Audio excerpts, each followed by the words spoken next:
Hello दोस्तों, तो welcome to my YouTube channel. दोस्तों तो चलिए दोस्तों, आज मैं आपके साथ फिर से हाजिर हूँ कैसी इंटरेस्टिंग मजेदार वीडियो के साथ दोस्तों। और आज हम इसमें डिस्कस करने वाले हैं एसएससी एमटीएस के पेपर के बारे में। दोस्तों आपको पता है एसएससी एमटीएस के पेपर का एडमिट कार्ड भी आ चुका है और इसमें आपको पता भी चल चुका होगा दोस्तों कि आपका पेपर किस तारीख को और कहाँ पर है दोस्तों। ठीक है, इसीलिए मैं आपको दोस्तों प्रीवियस ईयर पेपर को यहाँ पे लेकर आऊँगा दोस्तों। प्रीवियस ईयर पेपर यहाँ पे मैं यहाँ पे प्रीवियस पेपर इसी साल का दोस्तों 19 मई 2023 का ये पेपर होने वाला है दोस्तों। आपको ध्यान रखना 19 मई का, आज से 4 महीना पहले का ये पेपर है दोस्तों। ध्यान रखना, इसका करंट भी आपको जैसे कहते हैं मिल सकता है दोस्तों, इसलिए आप इस वीडियो को एंड लास्ट तक देखना। पेपर के 25 क्वेश्चन बहुत ही महत्वपूर्ण आपके लिए होने वाले आने वाले एग्जाम के लिए। ठीक है दोस्तों, ये फर्स्ट शिफ्ट का एग्जाम है दोस्तों, 19 मई का फर्स्ट शिफ्ट का एग्जाम है और ये मैं फर्स्ट पेपर लेके आया हूँ जीके और जीएस का। अगर इसमें अच्छे से प्यार दिया आपने तो मैं ऐसी और भी वीडियोस लेकर आता रहूँगा। ठीक है दोस्तों, तो यहाँ पे दोस्तों 2023 का प्रीवियस ईयर पेपर पर सॉल्व करने वाले हैं। आगे बढ़ते हैं और देखते हैं आज का इस प्रीवियस ईयर पेपर को। लेकिन उससे पहले अगर आप मेरे चैनल पर नए हो, चैनल को सब्सक्राइब कर लो ऐसी वीडियोस के लिए, और अगर वीडियो अच्छा लगे तो वीडियो को लाइक करते हैं। चलिए दोस्तों स्टार्ट करते हैं। चलिए दोस्तों, तो हम आ चुके हैं और देखिए दोस्तों यहाँ पे जो होने वाला है, देखिए ये पेपर का फर्स्ट प्रश्न है। यहाँ पे टॉपिक मैंने लिया है वो जनरल अवेयरनेस। ठीक है दोस्तों, जनरल अवेयरनेस से अपन स्टार्ट करने वाले हैं। क्या क्या क्वेश्चन इसमें पूछे गए थे आपको इसका तरीका पता चल जाएगा दोस्तों। ठीक है, पैटर्न आपको पता चलेगा। देखिए दोस्तों यहाँ पे चलिए अपन स्टार्ट करते हैं। यहाँ पे देखिए फर्स्ट प्रश्न जो आपको दिख रहा है दोस्तों। ठीक है, फर्स्ट प्रश्न क्या है दोस्तों, बताइए निम्न में से कौन सा देश भारत के साथ समुद्र सीमा रेखा साझा करता है। समुद्र सीमा रेखा कौन सा देश यहाँ पे साझा करता है भारत के साथ, ये बताना है। समुद्री सीमा रेखा होना चाहिए दोस्तों, ये आपको ध्यान रखना है। तो यहाँ पे देखिए पाकिस्तान दिया तो समुद्री सीमा रेखा शामिल नहीं करता ये। ठीक है, फिलीपींस दिया था, फीस दिया था। अपने यहाँ पे जो मालदीव है ना दोस्तों, वो यहाँ पे मालदीव है, वो क्या है समुद्री सीमा रेखा यहाँ पे साझा करता है अपने देश के साथ। आपको ध्यान रखना दोस्तों। ठीक है, इस प्रकार के प्रश्न दोस्तों आ सकते हैं, इसलिए इस प्रकार के प्रश्नों को आप पढ़ के जाएं। ठीक है दोस्तों, देखिए दोस्तों यहाँ पे जो नेक्स्ट प्रश्न होने वाला है वो क्या होने वाला है कि बताइए सूर्य का प्रकाश पर्याप्त मात्रा में ना मिलने से विटामिन की कमी हो जाती है। बताइए सूर्य का प्रकाश जब आपको पर्याप्त मात्रा में नहीं मिलता है तो कौन सी विटामिन की यहाँ पे कमी हो जाती है, तो वो होने वाला है दोस्तों विटामिन डी। यहाँ पे जो विटामिन डी है वो सूर्य के प्रकाश से मिलती है, और अगर सूर्य का प्रकाश ही नहीं मिला तो विटामिन डी की यहाँ पे कमी हो सकती है दोस्तों। ठीक है, यहाँ पे देखिए दोस्तों नेक्स्ट प्रश्न यहाँ पे देख लेते हैं। नेक्स्ट प्रश्न यहाँ पे बहुत ही महत्वपूर्ण प्रश्न है, ऐसे प्रश्न जरूर यहाँ पे परीक्षा में बनते हैं दोस्तों। बताइए बौद्ध वास्तुकला में निम्नलिखित में से एक ध्यान कक्ष, यहाँ पे बोल रहा है दोस्तों एक ध्यान कक्ष और भिक्षुओं के रहने का स्थान। बताइए ध्यान कक्ष और भिक्षुओं के रहने का स्थान है, मतलब कौन सा यहाँ पे है ध्यान कक्ष, कौन सा है मतलब, और भिक्षुओं के रहने का स्थान यहाँ पे पूछा है दोस्तों कौन सा यहाँ पे होने वाला है। तो देखिए दोस्तों यहाँ पे दिया है ना विहार जो है वो दोस्तों, विहार जो है वो ध्यान कक्ष या भिक्षुओं के रहने का स्थान है दोस्तों बौद्ध वास्तुकला में। आपको ध्यान रखना है। ठीक है, यहाँ पे ही विहार, ये दोस्तों वो वाला विहार नहीं है आप जो सोच रहे हैं, ये जगह है एक विहार नाम से। ठीक है दोस्तों, वहाँ पे क्या एक ध्यान लगा सकते हैं और यहाँ पे ही भिक्षु वगैरह रहते हैं। ठीक है दोस्तों, चलिए दोस्तों नेक्स्ट क्वेश्चन को देख लेते हैं। नेक्स्ट क्वेश्चन जो यहाँ पे होने वाला है दोस्तों वो क्या होने वाला है, देखिए आप यहाँ पे वो दिया दोस्तों कि असद अली खां एक भारतीय संगीतकार थे। जो असद अली खां थे वो कौन थे दोस्तों, भारतीय संगीतकार। लेकिन ये बताना है जो कै के वादक थे, मतलब क्या बजाते थे। ठीक है, संगीतकार तो थे लेकिन क्या बजाते थे, तो यहाँ पे दिया रुद्र बीणा। क्या बजाते दोस्तों, रुद्र बीणा ये बजाते थे। आपको ध्यान रखना। ठीक है, आप दोस्तों ध्यान रखना वादक वगैरह को आप जरूर करके ले जाएं, क्योंकि ऐसे एग्जाम में पूछता रहता है। ठीक है दोस्तों, चलिए दोस्तों नेक्स्ट प्रश्न को यहाँ पे देख लेते हैं। नेक्स्ट प्रश्न क्या होने वाला है, देखिए यहाँ पे बहुत ही महत्वपूर्ण प्रश्न, बताइए 2022 लोकसभा में पारित कौन सा विधेयक भारत के एक राज्य या केंद्र शासित प्रदेश के 3 नगर निगमों के एकीकरण से संबंधित है। ये आपको दोस्तों बताना है, मतलब कौन सा वो विधेयक है जो भारत के राज्य या केंद्र शासित प्रदेश के 3 नगर निगमों से संबंधित है या एकीकरण से संबंधित है। ठीक है, तो वो दोस्तों दिल्ली नगर निगम विधेयक, यहाँ पे संशोधन ये दिया गया दिल्ली नगर निगम विधेयक। आपको ध्यान रखना। ठीक है दोस्तों, ये यहाँ पे 2022 में अभी पेश किया गया। ठीक है दोस्तों, चलिए दोस्तों नेक्स्ट प्रश्न देख लेते हैं। ऐसे ही प्रश्न दोस्तों एसएससी पूछता है, एमटीएस में ऐसे ही प्रश्न आते हैं दोस्तों। ठीक है, चलिए दोस्तों, तो यहाँ पे जो नेक्स्ट क्वेश्चन है वो क्या दिया, देखिए यहाँ पे भारतीय संविधान का अनुच्छेद 40 से संबंधित है। बताइए किससे संबंधित है भारतीय संविधान का अनुच्छेद 40। ठीक है, अनुच्छेद से प्रश्न बहुत बनता है दोस्तों। आप ध्यान रखना, एसएससी का एग्जाम हो तो बहुत बनता है यहाँ पे संविधान अनुच्छेद से प्रश्न। ठीक है दोस्तों, तो यहाँ पे इसे आप जरूर करके ले जाएं, और इसका वीडियो में मैं बहुत जल्द लेके आने वाला हूँ। सारे अनुच्छेद यहाँ पे भारतीय संविधान सारे को अपन क्लियर करने वाले हैं। ठीक है दोस्तों, यहाँ पे देखिए अनुच्छेद 40 किससे संबंधित है, वो है दोस्तों ग्राम पंचायत के संगठन से संबंधित है। आपको ध्यान रखना, इसमें ग्राम पंचायतों के बारे में अनुच्छेद किया गया दोस्तों। ठीक है दोस्तों, चलिए दोस्तों नेक्स्ट प्रश्न को अपन देख लेते हैं। नेक्स्ट प्रश्न जो यहाँ पे होने वाला है दोस्तों वो क्या होने वाला है, देखिए आप यहाँ पे वो दिया दोस्तों। बताइए निम्न में से कौन सा एक तृतीयक उपभोक्ता, बताइए दोस्तों तृतीयक उपभोक्ता कौन है। आपने उपभोक्ता पढ़े होंगे दोस्तों। देखिए घास होता है वो पहला उपभोक्ता होता है, फर्स्ट उपभोक्ता, लेकिन घास को खाने वाले सेकंड उपभोक्ता होते हैं। तो घास को कौन खाता है, टिड्डे खाते हैं या मेढक खाता है, तो ये सेकंड उपभोक्ता है। लेकिन टिड्डे और मेढक को खाने वाला थर्ड उपभोक्ता होगा।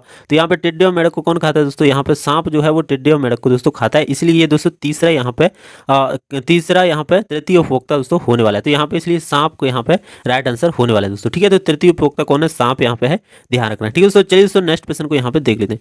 नेक्स्ट प्रश्न यहाँ पे दिया है वो क्या दिया, देखिए दोस्तों यहाँ पे दिया है कि निम्नलिखित में से व्यापक रूप से संगीत, नाट्य प्रदर्शन, भाषा और शास्त्रीय नृत्य के नए रूपों को पेश करने का श्रेय दिया है। बताइए जो व्यापक रूप से संगीत है, नाट्य प्रदर्शन है, भाषा और शास्त्रीय नृत्य के नए रूपों को पेश करने का श्रेय दिया है, किसको दिया गया है ये आपको दोस्तों बताना। ठीक है, तो ये श्रेय दिया है दोस्तों श्रीमंत शंकरा देवी, श्रीमंत शंकरा देवी है, शंकर देवी, उसे ये दोस्तों ये क्या है श्रेय दिया गया है, आपको ध्यान रखना है। ठीक है दोस्तों, चलिए दोस्तों नेक्स्ट क्वेश्चन को देख लेते हैं। नेक्स्ट क्वेश्चन जो होने वाला है दोस्तों वो क्या होने वाला है, देखिए आप यहाँ पे ध्यान से, वो होने वाला है दोस्तों, बताइए यहाँ पे दिया है कि निम्नलिखित में से कौन सा प्राचीन स्थल भारत में स्थित नहीं है। बताइए प्राचीन स्थल कौन सा है जो भारत में दोस्तों स्थित नहीं है, ये हमें दोस्तों बताना। देखिए यहाँ पे दिया है हुंसगी दिया था, हल्लूर दिया था, इनाम गांव दिया था दोस्तों, ऐसे ही अटपटे नाम देता है जिससे आप कंफ्यूज हो दोस्तों। यहाँ पे दिया था मेहरगढ़, कौन सा यहाँ पे स्थित नहीं है। और जहाँ तरीका से यहाँ पे मेहरगढ़, यहाँ पे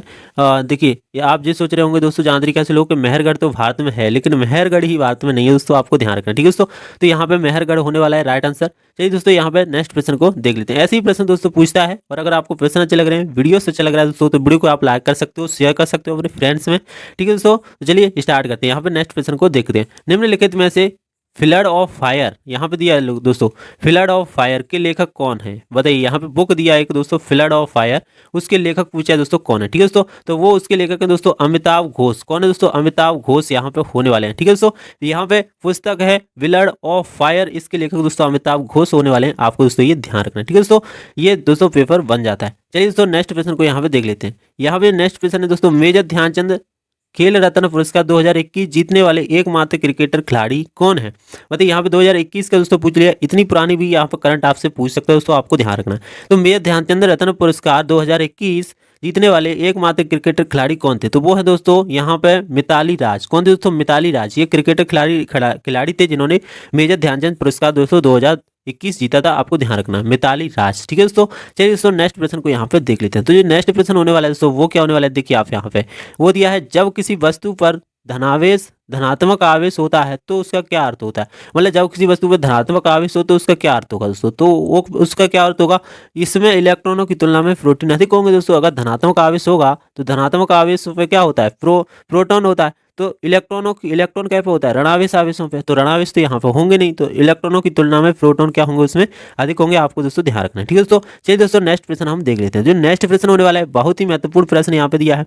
बताइए साइमन कमीशन का उद्देश्य क्या था, ये आपको दोस्तों बताना है। ठीक है, जो साइमन कमीशन आया था उसका दोस्तों उद्देश्य क्या था अपने भारत में, ठीक है आया था, उसका उद्देश्य क्या था, तो यहाँ पर भारत का राजनीति भविष्य निर्धारण करना। राजनीति भविष्य क्या होगा वो यहाँ पर निर्धारण करने आई थी साइमन कमीशन, जिसका हमने विरोध किया था और उसे भगा दिया दोस्तों। ठीक है, वो ये कितने में कब आई थी दोस्तों, ये आपको मेरे को बताना दोस्तों कमेंट में। ये साइमन कमीशन भारत में कब आया था, कौन सी सन को यहाँ पे अपने भारत में आया था, आपको बताना है। ठीक है दोस्तों, चलिए दोस्तों नेक्स्ट प्रश्न हम देख लेते हैं। नेक्स्ट प्रश्न यहाँ पे जो होने वाला है वो क्या होने वाला है, देखिए आप यहाँ पे दिया है कि निम्नलिखित में से किस अवधि को भारत में जनसंख्या विस्फोट की अवधि के रूप में जाना जाता है। बताइए निम्नलिखित में से किस अवधि को यहाँ पे किस समय को जनसंख्या विस्फोटक की अवधि के रूप में जाना जाता है भारत में, जनसंख्या विस्फोटक की अवधि के रूप में यहाँ भारत में जाना जाता है। तो 1951 से 81 तक का समय दोस्तों ये एक ऐसा समय है जिसमें जनसंख्या विस्फोटक के अवधि के रूप में जिसे जाना जाता है, आपको ध्यान रखना। ठीक है दोस्तों, चलिए दोस्तों नेक्स्ट प्रश्न देख लेते हैं। हिस्ट्री ऐसी दोस्तों पूछता है, आपको ध्यान रखना। देखिए और हिस्ट्री अपन देख लेते हैं किस तरीका की पूछता है। ब्रिटिश संसद के किस अधिनियम को ईस्ट इंडिया कंपनी अधिनियम 1793 के नाम से भी जाना जाता है। बताइए ईस्ट इंडिया कंपनी अधिनियम 1793 के नाम से जाना जाता है। ब्रिटिश संसद के किस अधिनियम को यहाँ पे पूछ रहा है कि ब्रिटिश संसद के किस अधिनियम को ईस्ट इंडिया कंपनी अधिनियम 1793 के नाम से जाना जाता है, ये आपको दोस्तों पूछ रहा है। तो यहाँ पे दोस्तों मैं बता दूं जो यहाँ पे होने वाला है चार्टर जो अधिनियम 1793 था, चार्टर अधिनियम 1793, उसे दोस्तों यहाँ पे ब्रिटिश संसद के अधिनियम को ईस्ट इंडिया कंपनी के नाम से जाना जाता है। ईस्ट इंडिया कंपनी अधिनियम 1793 को क्या के नाम से जाना जाता है? चार्टर अधिनियम 1793। ठीक है दोस्तों, ये आपको ध्यान रखना है। ठीक है, इस तरीके की यहाँ पे दोस्तों हिस्ट्री पूछ रहा है। और देखिए यहाँ पे और भी दिया है कि निम्नलिखित में से कौन भारत का एक प्रसिद्ध ट्रैक और फील्ड धावक है या था? बताइए, फील्ड धावक पूछ रहा है या प्रसिद्ध ट्रैक कौन है? बताइए। तो यहाँ पे दोस्तों आपको पता है मिल्खा सिंह सबसे तेज धावक थे। इसे थोड़ा ऐसे करके पूछ लिया यहाँ पे घुमा करके, बताइए प्रसिद्ध ट्रैक कौन थे? एक प्रसिद्ध ट्रैक यहाँ पे पूछ लिया ट्रक, तो इसे प्रसिद्ध ट्रक भी कहते हैं। और यहाँ पे फील्ड धावक पूछ लिया दोस्तों, फील्ड धावक।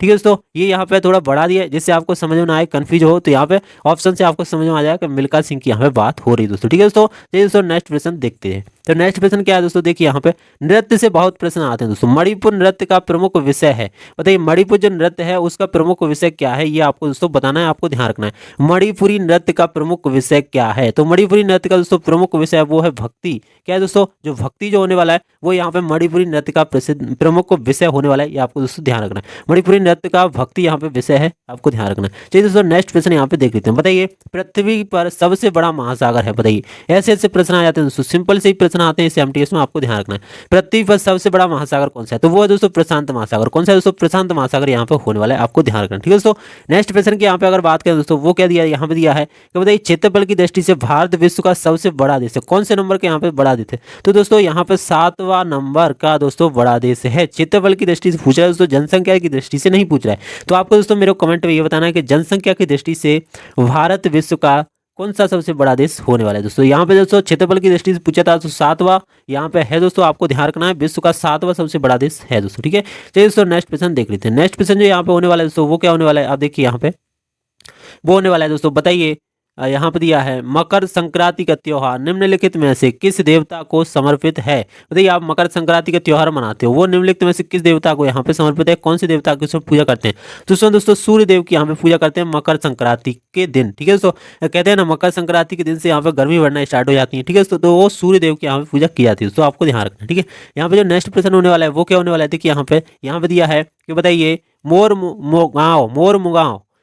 मुगांव बंदरगाह निम्नलिखित में से किस राज्य में स्थित है? बताइए, यहाँ पे बंदरगाह वगैरह से प्रश्न पूछ सकते हैं दोस्तों। मोर मुगांव बंदरगाह निम्नलिखित में से किस राज्य में यहाँ पे स्थित है? तो वो है दोस्तों गोवा में। कहाँ पे दोस्तों? गोवा में यहाँ पे मोर मुगांव बंदरगाह स्थित है, आपको दोस्तों ध्यान रखना है। ठीक है दोस्तों, चलिए दोस्तों तो नेक्स्ट प्रश्न यहाँ पे देख लेते हैं। नेक्स्ट प्रश्न जो होने वाला है क्या होने वाला है? देखिए आप यहाँ पे बताइए लगभग 2000 साल पहले का प्रश्न यहाँ पे पूछ रहा है आपको। लगभग 2000 साल पहले को कुषाणों की दूसरी राजधानी बनी। कुषाणों की दूसरी राजधानी कौन सी बनी थी? 2000 साल पहले की बात कर रहा है दोस्तों, अगर आपको याद है तो आप बता सकते हैं। 2000 साल पहले कुषाणों की दूसरी राजधानी बनी थी, क्या बनी थी? मथुरा जो है दोस्तों वो दूसरी राजधानी यहाँ पे बनी थी, आपको ध्यान रखना है। कुषाणों की यहाँ पे दूसरी राजधानी थी मथुरा।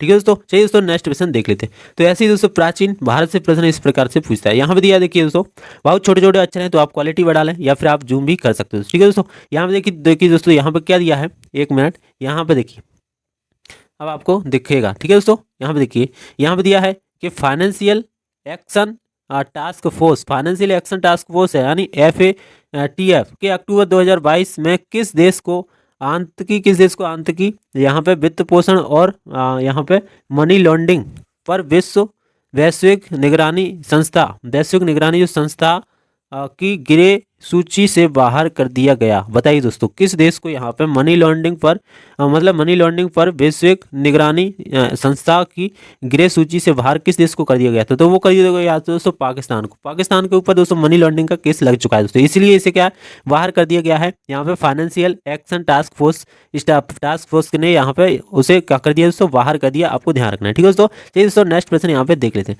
दोस्तों नेक्स्ट प्रश्न क्या होने वाला है? देखिए यहाँ पे नेक्स्ट प्रश्न दिया है, बताइए निम्नलिखित में से कौन सा एक सार्वजनिक क्षेत्र का बैंक है? सार्वजनिक क्षेत्र का बैंक कौन सा है? ठीक है दोस्तों, तो सार्वजनिक क्षेत्र का बैंक है दोस्तों बैंक ऑफ बड़ौदा। कौन सा है दोस्तों? बैंक ऑफ जो बड़ौदा होने वाला है वो सार्वजनिक क्षेत्र का दोस्तों बैंक होने वाला है, आपको ध्यान रखना। ठीक है दोस्तों, यहाँ पे दोस्तों नेक्स्ट प्रश्न की बात करूँ तो नेक्स्ट प्रश्न यहाँ पे क्या है? देखिए दोस्तों यहाँ पे दिया है कि बताइए 9 नवंबर 2022 को भारत के 50वें मुख्य न्यायाधीश के रूप में शपथ ली। बताइए 9 नवंबर 2022 को, डेट भी दे रहा है दोस्तों, 9 नवंबर 2022 को भारत के 50वें मुख्य न्यायाधीश के रूप में शपथ ली थी। मुख्य न्यायाधीश कौन थे? 50वें मुख्य न्यायाधीश जिन्होंने 9 नवंबर 2022 को शपथ ली, तो वो थे दोस्तों न्यायमूर्ति डी.वाई. चंद्रचूड़ कौन थे दोस्तों? न्यायमूर्ति डी.वाई. चंद्रचूड़ थे। आपको दोस्तों ध्यान रखना है, ठीक है दोस्तों। डी.वाई. चंद्रचूड़ इस प्रकार के यहाँ पे प्रश्न पूछता है दोस्तों, आपको ध्यान से यहाँ पे देख के जाना है दोस्तों, ठीक है दोस्तों। तो आज के दोस्तों आपको कैसे लगे 25 प्रश्न मुझे कमेंट में जरूर बताना। आपकी कुछ हेल्प हुई तो किस तरीके का पैटर्न आता है, किस बेस पे आता है, इससे आपको ये पता चला होगा दोस्तों, ठीक है दोस्तों। तो वीडियो अच्छी लगी तो वीडियो को लाइक कर दो, चैनल पर अगर नए हो तो चैनल को सब्सक्राइब करके रखिए दोस्तों, क्योंकि ऐसी ही